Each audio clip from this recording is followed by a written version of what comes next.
we have a base dough of rich dough, or we call it sweet dough. For our ingredients, all you need is 700 grams of flour with a combination of red flour and all-purpose. Ingredients is the instant dry yeast. It is 12.5% of instant dry yeast. Then 280 grams of white sugar. Then 12.5 grams of salt. Combination of milk and water. Water is 280 grams of water plus 50 grams of milk. Then we have a lard and a margarine. 50 grams of lard and 50 grams of margarine. And 1 piece of egg.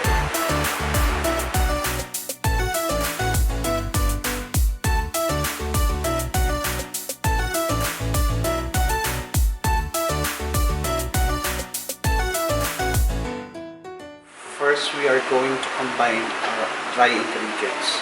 We have the flour,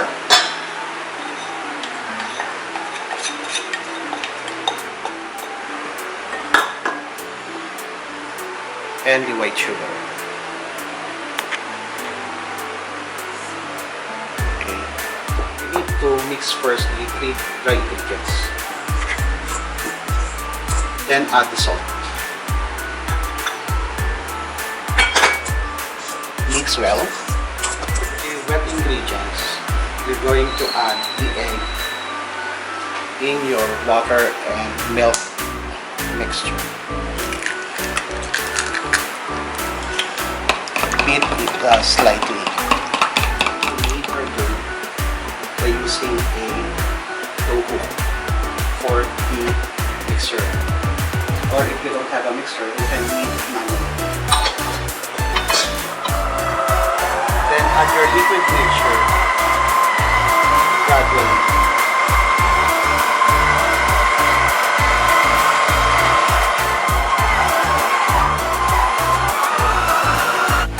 The flour mixture is well integrated, and it was formed a dough. You can add your margarine and the shortening. Just needing a little elastic.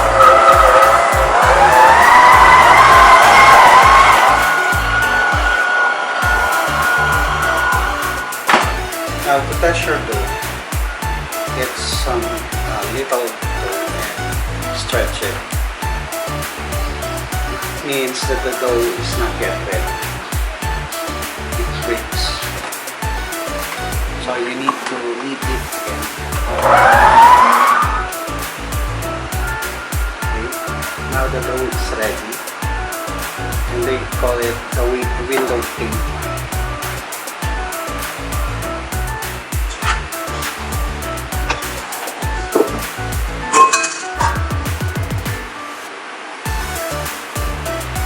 So we need to rest this for 1 hour to develop more water gluten. Put in a bowl, but make sure you have a little vegetable oil in the bowl.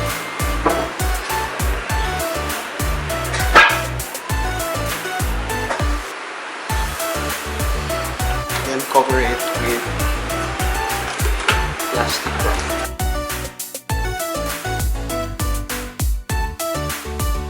After 1 hour, it will be like this. Then you're going to punch them to release some carbon dioxide.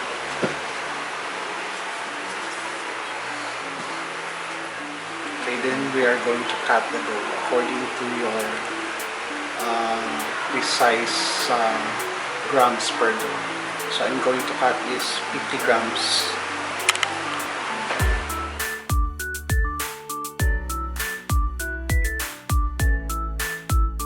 After you weigh according to your desired weight, you're going to roll it into balls.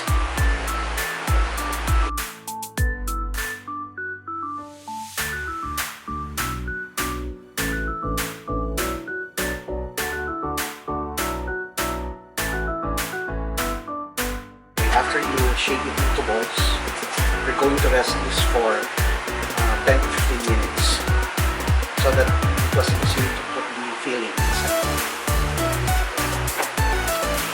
Make sure your dough was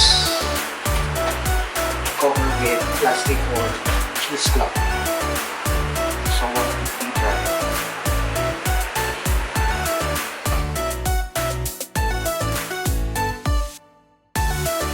Okay, after 15 minutes, ito na yung magiging itsura niya. Mas fluffy siya. Then easy to work. So, make sure na naka-ready na yung pan nyo. Naka-grease with oil or shortening. Pero konti lang, makuha kayo.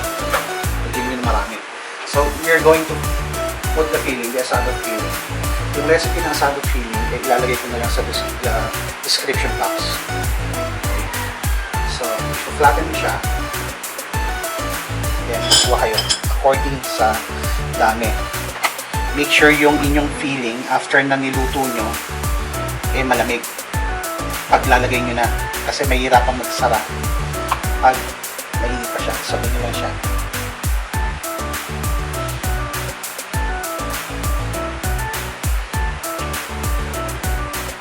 So yung filling pwede mong ibahin. You can put ham and cheese or bacon and cheese or chicken asado.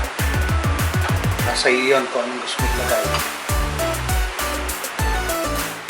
So after mo siyang ma-filling, i-rest mo ulit siya around 15 to 20 minutes hanggang mag-double siya. Then you're going to have an egg wash. 1 whole egg plus 1 tablespoon of water. Mix mo maigi, saka mo i-brush sa taas para pag binake mo siya, ito na.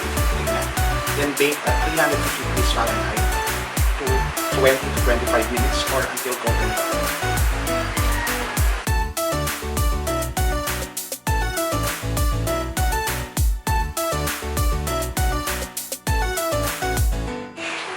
Bake for 350 degrees Fahrenheit for 20 to 25 minutes or until golden brown. So tapos na to, na-egg wash na, we're going to bake it na. So make sure your oven was preheated 30 minutes before nyo ilagay sa oven yung baked product nyo.